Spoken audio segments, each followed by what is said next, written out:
If anyone does want a piece of Christmas cake afterwards, then, feel free. So, temptation. It's a long word, isn't it? And I guess the first point really to make, and that we can learn from the Bible reading that we just had, is that God is not the person that tempts us.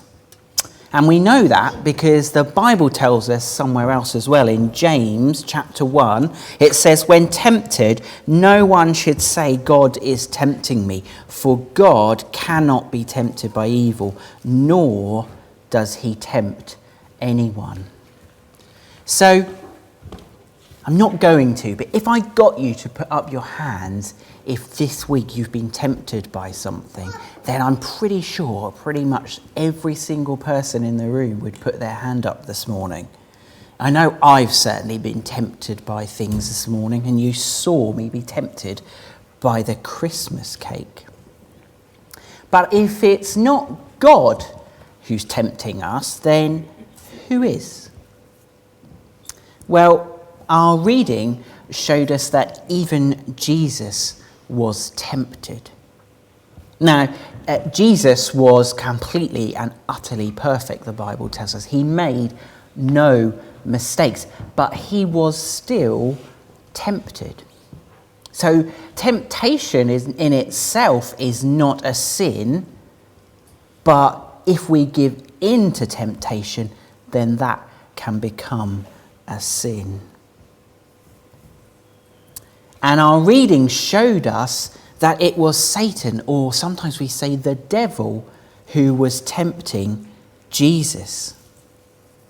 Now that can seem quite scary, can't it? To think that there is some thing, person, being out there that wants to tempt us to do things that are wrong. But there's an important thing that we have to remember. We have to remember that the devil was created. You see, Satan is a fallen angel. He was an angel that went bad. And so God created angels, and therefore the devil was created. And so although we need to be aware of the devil, and we need to be aware that he will try and tempt us, we also need to remember that God is far more powerful. Our God is mighty.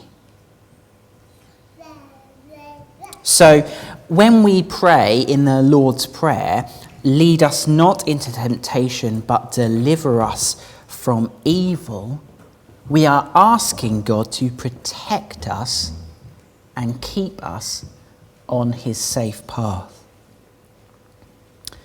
So how does temptation work?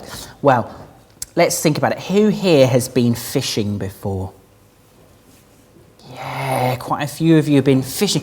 Well, I've been fishing quite a few times. I'm in no way an expert at fishing, but I have been a few times. I quite enjoy fishing.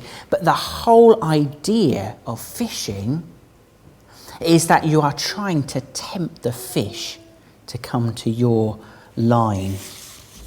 So when we're fishing, we might use this. This is it's cardboard, but I made a hook.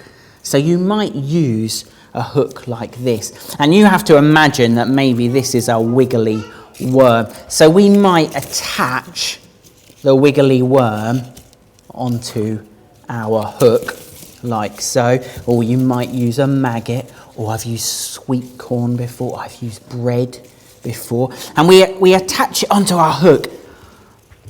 And then we would throw it into the lake or the river or the stream. And then Mr. Fish comes along and he sees the amazing worm and he thinks, "Oh, that's so good. It's so tempting." Just like I was with the cake. And he looks at it and he goes, "Yes, this is definitely what I want. I'm so hungry. I'm so tempted." And he eats the wiggly worm. But underneath the wiggly worm is a sharp hook.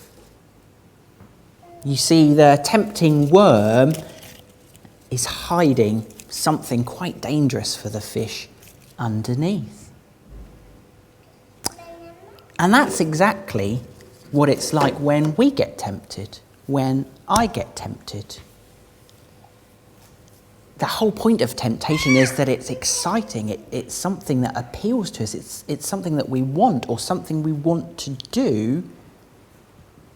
But God reminds us that if we give in to temptation, it's actually bad for us. So that's what temptation is. Later on in this service, we're going to think about, well, what can we do to help us when we are tempted? We're going to sing another song now. We're going to sing